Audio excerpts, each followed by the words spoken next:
tau pažįstama ši situacija? Guli ar sėdi ir pėdos pačios verčiasi į šoną. O stovint nepatogu laikyti pirštus tiesiai į priekį ir todėl vis tiek atsistoji pasukęs juos į šoną, nes taip patogiau. Jeigu taip, labai tikėtina, kad tau trūksta klubo vidinės rotacijos. Būtent dėl to galbūt niekada nepavyks atsisėsti į gilesnį pritūpimą, nepavyksta pritraukti kelio prie krūtinės be diskomforto, o kartais skauda klubus, nugarą ar net kelius. Bet gera žinia ta, kad tai galima ištaisyti. Rodysiu du labai paprastus pratimus, kurie padės pagerinti tavo klubo vidinę rotaciją. Pirmas pratimas – mobilumui. Atsigulk ant nugaros, sulenk kelius.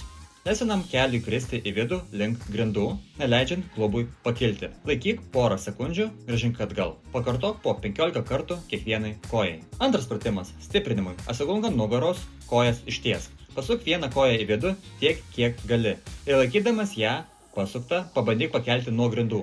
Iš pradžių, ypač jeigu trūksta vidinės rotacijos, šis pratimas bus neįtikėtinai sunkus. Gali atrodyti net neįmanomas. Bet kuo dažniau darysi, tuo geriau jausis klubai, nugara ir keliai. Pabandyk šios du paprastus pratimus ir pamatysi, kaip tavo kūnas pradės judėti lengviau.